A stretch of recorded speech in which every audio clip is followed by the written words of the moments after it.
All right, Talkie Walkie, we're back. The first Talkie Walkie of 2024. Happy New Year. Happy New Year to everybody. I'm in Tribeca with my good pal Nash Overstreet. You know him as 1/3 of the rock group, the pop rock sensations, Hot Chelle Rae. You have the box set still, right? I do. All right, good. I definitely do. He's a singer-songwriter and a DJ. NASHUP. You go. Is your DJ name? What if you do the tag intro for it? What is that? I mean, you got to make it up. I don't know. That sounded pretty good. Did it? Yeah. I like that. I like it. Welcome to New York City, baby. Oh, so good to be here. You look like you're like a Scandinavian pop star from the future. The way you're. You know, I got this in Look at Iceland. this fit, man. Did you really get it in Iceland? This jacket. Oh, okay. So that makes sense. It's good for cold. Yeah. It is good for I cold. got the Playboy shirt that. Okay. You know. Look at this. Look at got that. You're lost in the vibing and closet. styling. Got to get a full body so people can you're good with a selfie experience. stick. People can experience the whole package. So you're hanging out in New York just for a couple days. So I'm glad I got you on the podcast. Yeah. It's not too bad out, not too cold. No, it's nice. Isn't it funny that we're already talking about the weather? Like we forgot. We're Well, just like, I mean, if we were in LA, the weather wouldn't be really worth talking about. It's just like, okay, it's nice. Nice Yeah, story. that's true. Onward. Here, it could be bad. Yeah, that's true. We're counting blessings. That's true. So you're telling me that you're staying with your brother, Yeah. Cord Overstreet, but you come from like a very like musical family, right? Yeah, there's Like, a was- lot of us, and everyone does something in entertainment, whether it's like singing or, being a manager or a songwriter. There's a lot of different roles. Let's run across this. Yeah. What was it like growing up with like a musical family? Because your dad is a country star, right? And were your grandparents in music too? Like, how many like generations does this like Overstreet bloodline go back? No, it's my dad was the start of it. My grandparents were like either military or Southern pastors or something. Okay. So my dad kind of bucked the system, went to Nashville and just figured it out. But Wow. He's a legend. He's done some crazy stuff. So for me growing up in that like surrounding was so just fortunate, and having parents that didn't tell you get a real job, but were like, yeah, this is a real job. Yeah.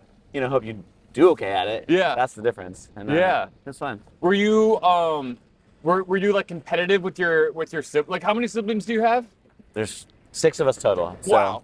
Was it like a Yeah. competitive environment, or did you all like play music together, and was it like?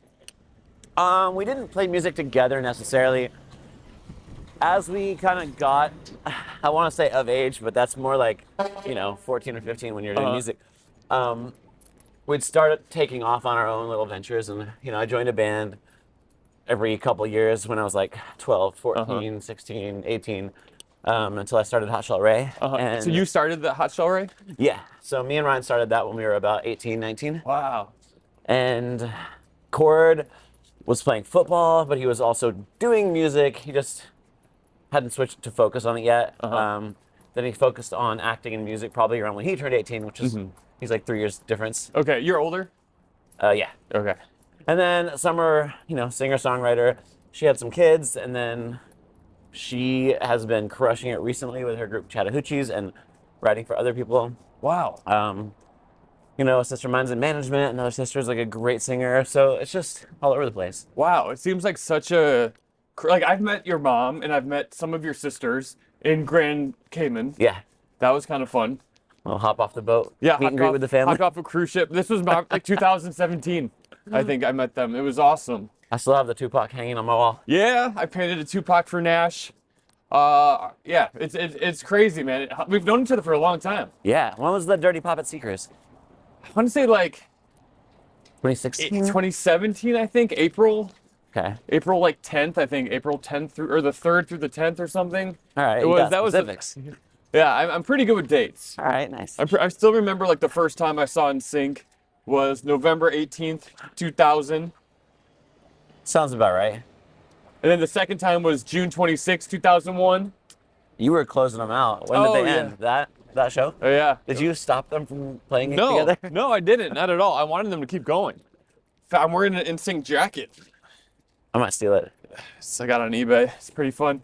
We are walking right into the sun. All right. I'm glad I brought these sunglasses out because I don't have to squint. And you do. I definitely do. So what is it like to start a band, Hot Chelle Rae, right? Because before your breakout song Tonight, you had an album out already, right? Yeah. Tonight was from our second album. We had a full album that we'd gone and recorded, and honestly, spent probably close to million five of the label's money recording. Wow, Like, is that a lot? That seems like a lot. I mean, I don't know if it's a lot or not, but I feel like it is, especially because we had like a number 31 song come out of it. Oh, okay. And that's pretty good, right? Well, I mean, that was the only thing that ever happened with any of the songs on that album. So Okay.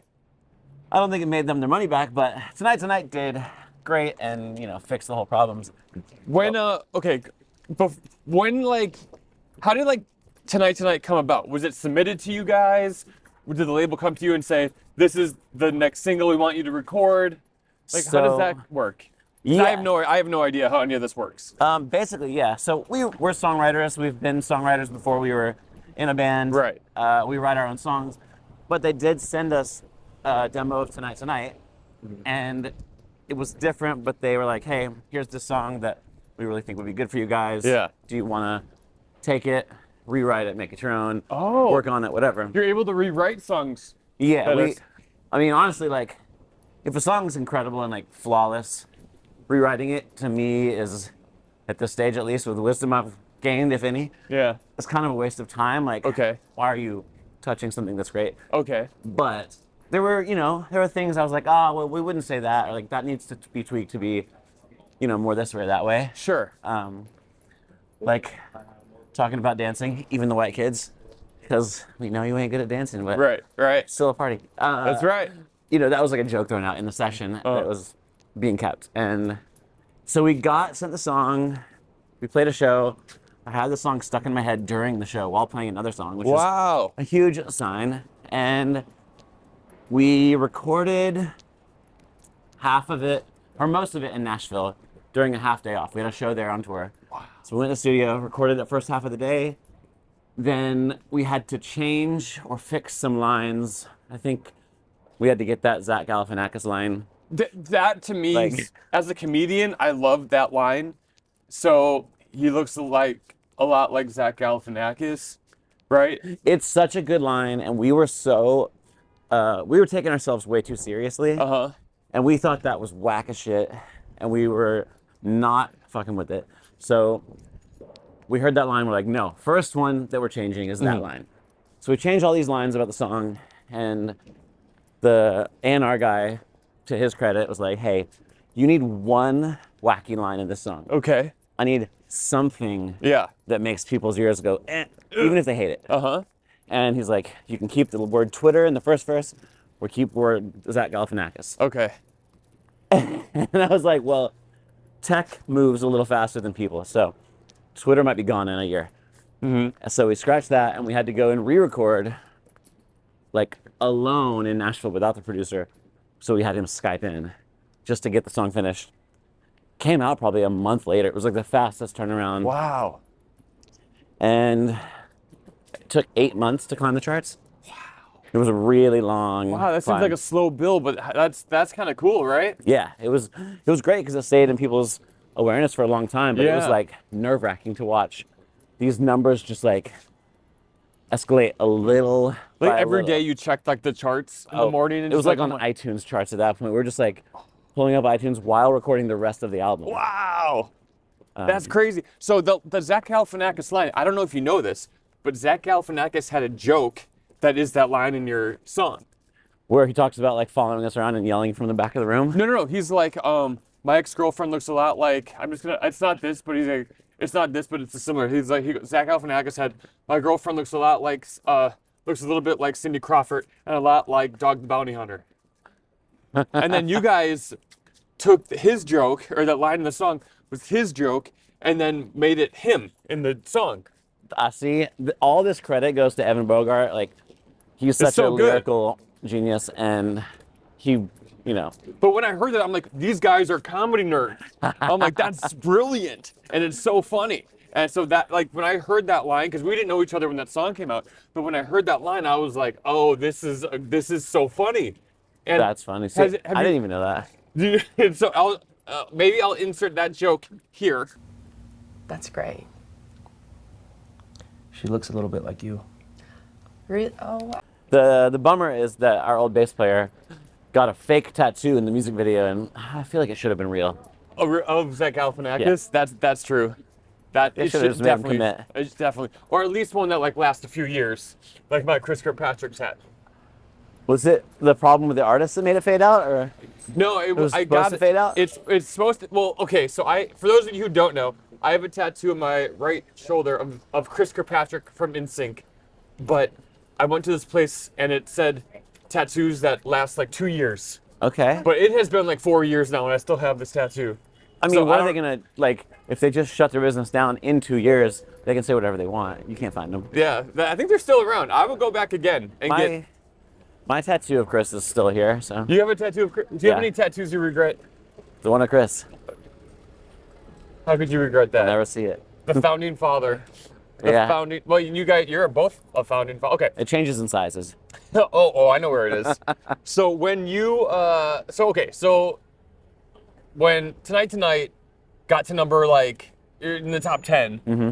what does that like do? Like that has to move the needle for the band, obviously, right? Oh my gosh, it was almost immediate. Like the prices we got for shows, instead of like losing money and calling the label and having them pay for us to tour, we were actually getting paid so we could have a bus. We could have our first like actual employees where, we go play the show and we have somebody on the side of the stage ready to tune a guitar or fix the drums if the pedal falls off. Yeah. Or, we didn't have to drive ourselves in a van and like not sleep and actually be able to like tour and be healthy and safe and not worry about black ice on the roads. And Right. so switching to the bus and a crew was a huge come up. Yeah. Playing to people who knew our song and wanted to see us instead Yeah. of playing to people who were there to see somebody else was Yeah. the best feeling in the world. So you don't know this, but I saw you guys perform in New York for New Year's Eve in Times Square. With In like Bieber and Pitbull and all them. Yep, in Santana. Yeah. Oh, I forgot He was played on with it. Bieber. Do you remember that? No, I was like, And then I was in a whirlwind. I think that was 2012, right? Going into 2012. Yes. Yeah, Would that make sense? Yep. And it was like unseasonably warm that day. it was great. It was like in the 60s. So Gina, my now wife, then girlfriend, who was just visiting New York, I was like, do you want to go to Times Square and just like be crazy? She was like, what? No, wait. Was it 2012 going into 2013? Maybe? I think it was going into 2012. I Okay. don't know. I feel like it was. It could have been. Could have been. Anyway, she came. We went to Times Square, and I saw you guys. It was so fun. Your energy's so good. Such a good show. That was a really weird show for me, because I thought, like, a show that live and that Yeah. big, Yeah. you're kind of getting butterflies about. You're like, all right, yeah. I can't mess this up. No. I have to, it's on camera. Like, it's going to be recorded if I have any mess ups, whatever. So, like, you're just kind of concerned about your performance. Mm-hmm.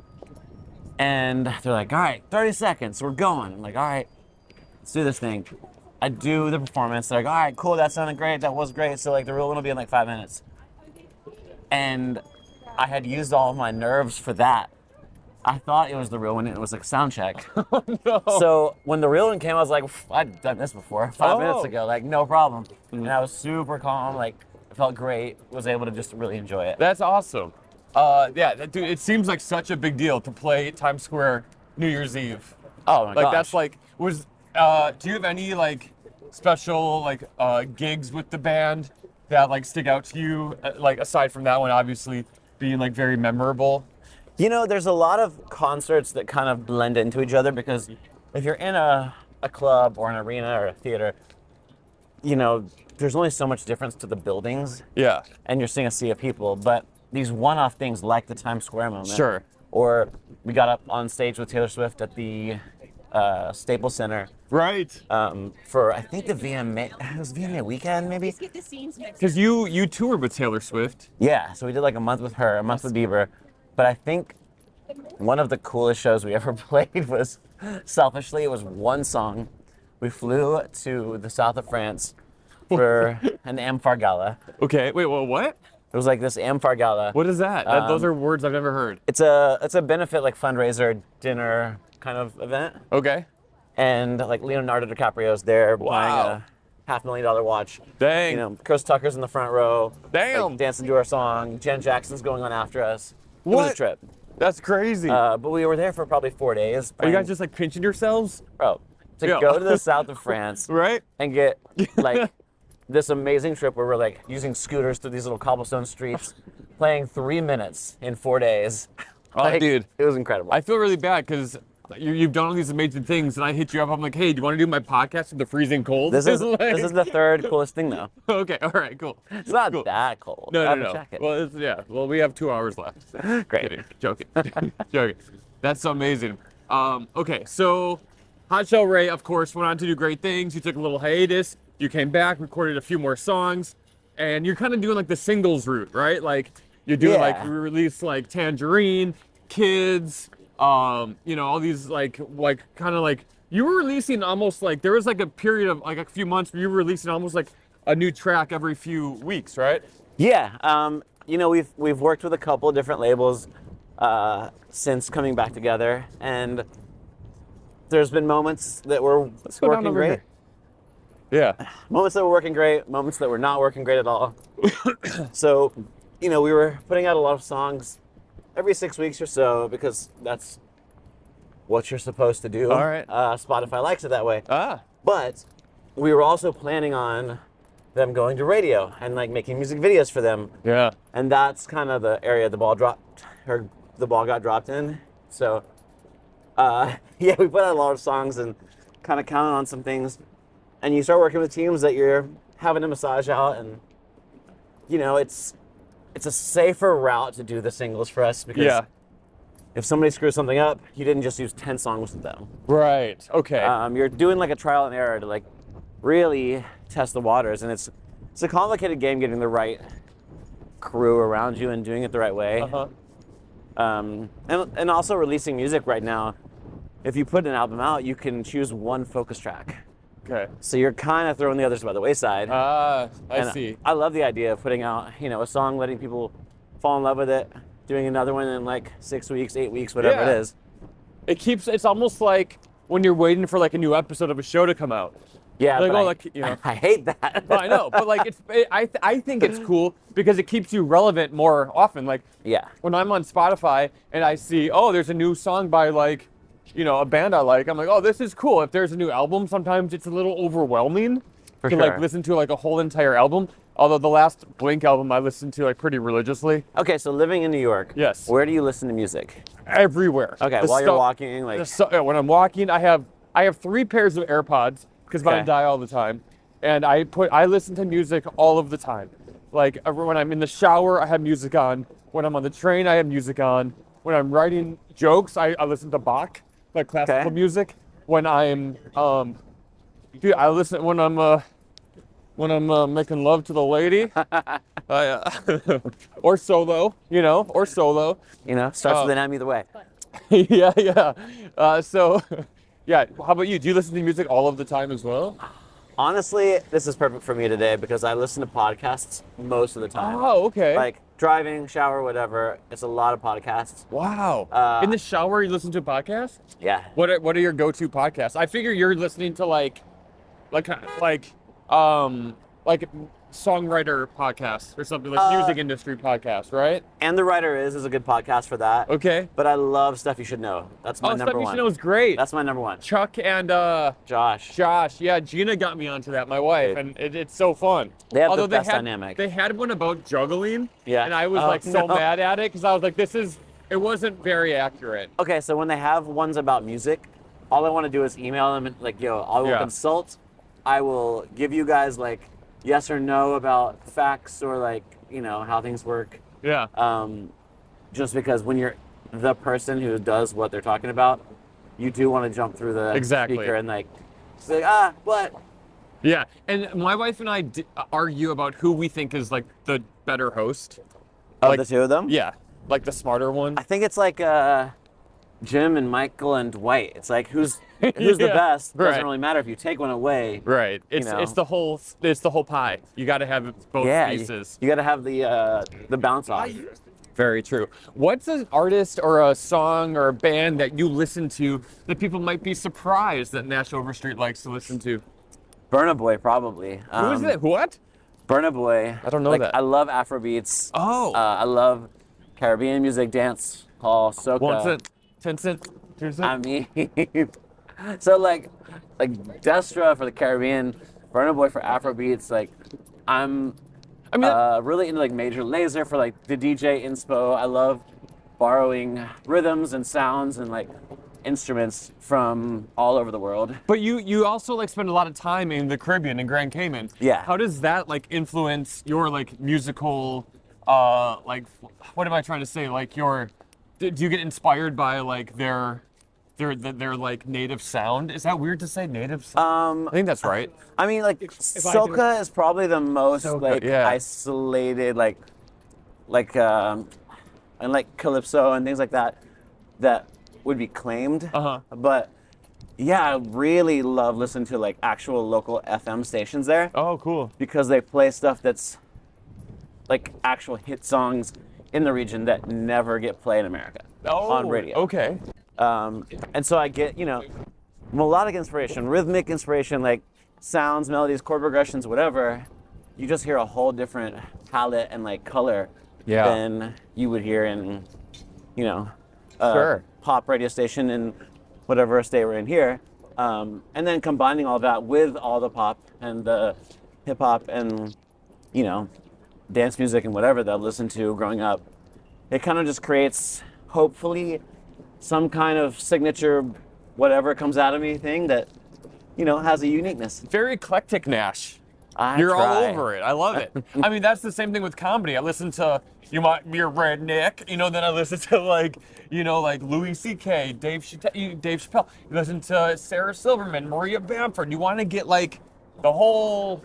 You want to hear everything. Yeah, especially like, I think everyone's delivery and their content with art, comedy, music, whatever. Yeah. Is a culmination of all the stuff that they've soaked in and, learned through the years. Now you do a lot of songwriting. What to you makes a good song? Oh my gosh. What makes a good song is so different now than it was 15 years ago, than it Okay. was, 30 years before that. Sure. I think all the great, well-written songs have been like maxed out. I think Really? writing an amazing song like I Will Always Love You, Uh-huh. it's like, all right, cool, that's happened. That's the peak of like amazing songwriting to Oh, me. let me ask you this then. What is the last great song that's come out, you think? Like, like an I Will Always Love You. Like, I mean, I don't think it sounds anything like that. I think, one of the last great songs to come out, you know what I mean? I mean, like, it could have been like, what's like a song that's come out in the last 10 years and you think will be a classic in like 50 years from now? I think 24 Karat Magic is such a masterpiece. That's so good. Like, there's different flavors and sounds and like rhythms and just textures and everything going on. It's Yeah. a full-on like piece of art. But that's kind of like what I'm saying about, a well-written song's definition. It's like, oh, the perfect lyric, the most meaningful lyric, or the most well-crafted melody is kind of like, it's not burnt, but it's like, all right, cool, that's been heard. Yeah. So what's new and exciting that hasn't been done? Ah. And is it work? Like, it's so simple, but makes people want to say it, makes people dance. Yeah. Yeah. Which is the cool thing about art. It's like there is no best or worst or right or wrong. There's just stuff that like most people like or most people hate. Yes. And you can hear stuff that's like, oh, that actually just sucks. Oh, okay. But the person who made it doesn't think so. Right. And then there's things you think suck and then you get proven wrong because everyone loves it the next month. I feel like Can't Fight the Feeling will be around for a while. Yeah, That Justin for sure. Timberlake song, that was like a pretty good one. That's the height of like pleasant, wholesome, just nice melodies. Yeah, It's yeah. just likable. It's a likable song, you're right. And there's weddings and things that need the September of the 2020s. You know, Yes, like yeah, that's true. it fits that role. That's true. That's true. That's awesome, man. Are you so you've also written for a lot of like famous pop stars? Yeah, you know, That's pretty sweet. I've been fortunate enough to write some songs with some really great people. Yeah. Let's see, I think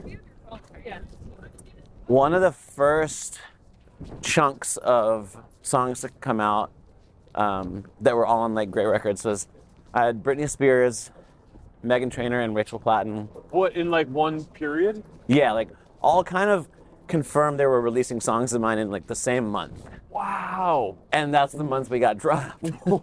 You Hot Chelle Rae got dropped that same month? Yeah. That's crazy. It was a soft drop. They offered to drop us if we wanted. Oh, okay. They were like, we're not paying for the full album. We'll do song by song. Or you can just hop off the label. And was like, all right. Is that a sad day when that happens? It was a weird day. I was in the studio with Rachel Platten.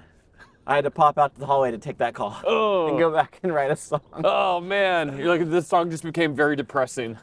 You know what? I actually don't remember which song we were working on, but probably was like super happy. Oh, okay. Well, that's good. So, what is it like to write a song for Britney Spears, for Meghan Trainor, these legends? Like, that's incredible. Britney Spears, obviously, being iconic. Yeah. You know, we went to a writing camp for the Britney song. It wasn't for her as an artist at all. It was just a fun group of songwriters in Aspen, Colorado. Okay. And we took a walk. We started humming a melody. We went inside. The song came out super fast. And what's the song called? Liar. Oh, that's on the Glory. Glory album. I like that. And I feel like my lips are so numb. I'm like mumbling even more than I mumble. But hey, We can. Well, we're in the sun, but I feel like this is crazy. By the way, I've never done a Talkie Walkie in this part of the city. You can see the beautiful Statue of Liberty behind us. Right. I mean, this is the Hudson. Got a lot of ships. New Jersey. Over there, Ellis Island. It's pretty wild that we can just like walk here. It's weird when you come here in person and you realize the Statue of Liberty is like 12 feet tall. Yeah. It's kind of a. I think it's still pretty cool. I think my nephews were like kind of disappointed in it. I'm like, it's pretty fun. Well, it's not actually 12 feet tall. It's 13 and a half. But Yeah. no, so we went to Aspen. We got this amazing cabin. We're all writing songs, like probably 6 different groups of people in different rooms. And do you guys all know each other? Like, Half of the people did, half the people didn't. okay. And we write this song. Feels good. Feels exciting. And can I ask you, do you know it's for Britney when Not you at write all. it? Okay. No, it was not for Britney originally. It was just to write it because. Okay. And we felt like it was a female song, but Brayon Isaac, who wrote it with us, did the vocal in the demo. Oh wow. And he wrote like Timber, Kesha. He's done some great ones. Wow. And I go back home and this girl, Kiana Lede, who's popped off and is crushing it now. She was probably 16 at the time. An amazing singer. And I was like, yo, would you come over here and demo this song for me? So as like one of the most incredible singers ever, Kiana crushes the song. And they're like, hey, so like Britney's gonna cut the song. What? So someone submitted it to Britney and her team liked it? Yeah, and I was like, Wow. First of all, most people can't sing that. Let's cut through the grass here. Like, yeah. if Kiana sang it, it's already impossible for most singers. Oh, okay. How is she gonna like do like this insane multi-octave range, whatever? Yeah. Somehow it sounds dope and it worked and turned out great. Wow. Now everyone always says like that's where the money is in songwriting. So my like, is that not true? I don't think in so. publishing, it's not. Not well. I mean, it depends how successful you are. Right. I guess. Sure. Of course. Like Snoop Dogg just posted, out of 1 billion streams, Saw this. he got like 45 grand. What's up with that? Now that's for publishing. That's not for artistry. Okay. So for just publishing, and that's the average of about 20%, Oh my God. which is pretty like average. So like, if he's a fifth of the writing in hip hop, Yeah. especially, like 20% is even like surprising. Yeah. There's so many writers and so many features and samples. Right. Yeah. Yeah, like so 20% of the publishing was 45 grand on 1 billion songs. Yeah. Or streams. But okay, when you're in like the songwriting group, and say like you're writing a song with the Britney song, for example, how do you know who gets write a writing credit on the song? Like, how many words do you have to write? Like, you know what I mean? Like, Yeah. is that kind of like dicey at times? Like, hey man, you only contributed a little bit, so we're not going to give you credit on this one. You'd be like, what? So if you go into the room with the intention of writing the song equally, I don't like working with anybody who would chop that up into like who gets how much. It's usually all equal. Okay. Some people are like, okay, the production and the music is half, and the Okay. lyrics are half. So however many people are working on those things, they can chop that up. Do you also have the risk of the artist then getting the song like what you did with Tonight and being like, well, we kind of rewrote it a little bit, so now we get writing credit too? Yeah, for sure. A lot of writers or a lot of artists like to get writing credit because they released a song. Yeah. Even if they don't change anything. Oh, wow. And talking about how publishing is such a small piece of the pie, it doesn't really make sense for an artist to take credit on something they didn't do until you think about if Beyonce makes this song famous. Right. And Jessie J goes and covers it and makes it a hit again. The artist who made it famous for her to do that with doesn't have any of that songwriting. So in that case, it kind of makes sense to like be a part of, you know, like Whitney Houston didn't release I Will Always Love You First. Right. But she made it so worldwide famous. That Dolly Parton. Like, it would have made sense to have publishing if it was created in these days, you know? Right. Back then it was way more locked in, like... So do you think Dolly Parton got more money than Whitney Houston did for that song? I mean, Dolly wrote it by herself. She had all the publishing. Oh, wow. But I don't know about in total. Okay. Dolly's done pretty good. Yeah, I think she's doing okay. She's got a theme park. That's like does. peak, right? I Like, was in a commercial for that theme park. you were? When I was a kid, I yeah. didn't know you acted. Dollywood. What? I had to flirt with a girl who was like, I don't know, 15. I was probably 11. Wow. It was uncomfortable. Yeah. When you're 15 and she was 11? Nope. Oh, other way around? Oh yeah, I was. You were 11, she was 15. They were like, try to get her to go steady was the words they used. And I was like, God. what am I doing here? That's so funny. Like, this girl is way taller than me. First of all, she's she's yeah. different stage of life. Yes. Yeah. Well, can we find that anywhere on YouTube? Thank God, no. Oh, man. I don't think Dollywood's commercials were too populated back then. All right. Well, that's They didn't cool. make it around. So now you're doing a lot of DJing. Yeah. And that's like a newer since like a couple years. Like you really like put a lot of effort into the craft, I'd say. Yeah, the last couple of years, I started DJing. I love it. It's really a natural transition from being a producer. Yeah. Understanding how music works and rhythms, and I started playing drums too. So that Did you really? helps. Yeah. That's sweet. So, It doesn't surprise me though. but yeah, I started playing these different shows as a DJ and like really kind of tuning it to the crowd, whether that means it's in the Caribbean or Mexico or Italy or like, a different state in America. Everyone has different tastes and things they're going to like differently. And that's such a fun kind of experience to be like, all right, I see what's making people come to the floor or leave the floor. Oh, okay. And Is it like the tempo has a lot to do with it and like... Honestly, I think it's just like what the people are fans of and what they know and what they like. I see. And then producing, making records with artists that I'm excited about. Now being able to put my name on it as an artist because I'm making the... Do you play a lot of track. your own tracks though while you're DJing? Like if I had the opportunity to, I would be like, oh, this is the new remix tonight, tonight. Honestly, Honestly. I do. I might not remix that one. No, I've been playing a lot of my own remixes or productions or songs, putting them in the set. Seeing how they work with the crowd, but also just like hyping people up. Yeah. I've got a remix of American Boy coming out with Estelle. Oh, really? Dude, I've been listening to that. It's on my running list, and I love that song. Like that because that song was so good in like 2008 or whatever when it came out. Yeah. And then no one plays it anymore, but it still is such a banger song. So same with like MIA, Paper Planes. oh my gosh, for Such sure. a banger. So for the 15-year anniversary and her birthday, we're dropping American Boy, my remix, And Oh, she's like a part of it. Yeah. Estelle is? Yeah. Oh, that's so cool. so we've got that coming out. It's gonna be fire. I've been doing a lot of remixes for other artists like Taisha, Natalie the Rose. Dang. I've got an artist named Tebe like in the pipeline. So that's fun, just to kind of like have a song that exists and take my own take on it. Yeah, like yeah. change the chords if I want. You got so much going on. It's a busy mind and inside my head that, might be hollow or not. Do you have sleeping problems? I guess. I feel like you would. I don't sleep enough to find out. I feel like you would just like lay in bed, just like, oh, I want to create. I want to do this. I want to do that. Yeah, I usually wear myself out until I'm like unable to stay awake anymore. Yeah, yeah. I just take I used to take a lot of edibles to help me sleep. But this last week I've been off edibles and I'm just, because my tolerance is way too high. I'm taking like 50 milligrams a night.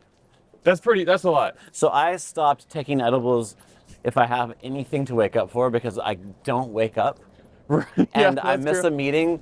Like, I went home pretty early. I wasn't drinking, wasn't doing anything. And I was like, I'm going to take a little weed gummy to go to bed with. Yeah. And I wake up 30 minutes after the meeting. And I was like, you are kidding me. It wasn't even that early. That sucks. I hate that. Yeah, so So no edibles unless you have nothing going on the next day. yeah, it's not doesn't match with me. That's fair. That's fair. Also, you released a solo EP, which was amazing. My favorite song from your solo EP. I don't know, Brand New Man is like really, really good. Thanks. I'm blanking on the other tracks, but they're all bangers. You Don't Get to Do That was the title track. Yes. Um, And you shot a music video for that with Yeah. these like naked girls with neon paint. yeah. That was wild. Like being in a band, you have to blend artistic ideas. And so that music video for You Don't Get to Do That was like the first video that I just did whatever I wanted, how I Yeah. wanted to do it. And I had a couple dancer friends that I met on the Beaver tour come be in it. Like you're just dropping that like it's no big deal. Like- they dance for Beebs. I was like, me and this one girl got to be best friends on that tour. Oh really? And I was like, yo, like I want this to happen. You be the lead dancer, you pick the other dancers. And me and my friend, actually, it was in New York. Me and my friend Salita were in this place called La Souk. And it was like a hookah lounge club. There was a blizzard going on, and we said, take us to the place that's open. Okay. Took us there. It was all like black light with face paint and like Brazilian music with people in tuxedos playing like hand drums. Wild. That's so cool. And that kind of sparked the whole blacklit body paint Oh, okay. idea. And that was like a couple years before that, though. You don't get to do that. Yeah. It's also a great song. So it was a cool venture because, kind of concepting my own music video and having a bunch of beautiful naked bodies painted up, Hey, nothing wrong with that. moving around. Well, I am such a fan of everything you do. I'm glad we're buddies. I'm glad we're friends and can collaborate on stuff. Me too. I'm glad. I remember when I was in Nashville. You were there, and I was with TJ Miller. Yeah. And you came over to the condo, and we were just like talking music. And then TJ really wanted to like make a song with us. Yeah. I don't know what happened there. I don't know who dropped the ball, but it'd be fun to do like. We can blame him. It'd be fun to see like, cause you post a lot on Instagram. You make these amazing reels on like song producing, and if you want to sound better, like how to tweak vocals and stuff. And I'm not a musician, but I watch them all of your reels. Cause like it's my dream one day to be able to like have like a pop song out, even though I'm tone deaf. Like it's Well, so bad. I've worked on enough bad singers to be able to make you a singer. That's what I'm saying. You know? Do you think it's possible one day down the line we could make a song for me and it could be like you could make me sound good? Yeah, I mean, better. I don't know about good. I've taken voice lessons. I've done the things. As long as we're not trying to cover an NSYNC song. No, we wouldn't. It would be original. Oh, okay, yeah. A Nash Overstreet, Marcus Monroe. Cultivate this exactly for your voice. Exactly. Yeah. Just like all like one tone, all one note. Oh, we could do never mind. I'm not What? gonna say that. All right. All right. But yeah, I think that'd be fun. I don't know. I mean, I know Yeah. you probably don't have the time to do that, but You know, one we can day. make time. All right, one day. Nash, where can people find you? Nash Overstreet on all the things, whether that's, whatever, X now. We got Threads. We got the Instagram. Yeah. The, TikTok, whatever. It's all at Nash Overstreet. On Spotify at NASHUP, or maybe no at, just NASHUP on Spotify. NASHUP. Yeah. That's awesome. Nash, we did it. Thank you. Hey. Talkie Walkie.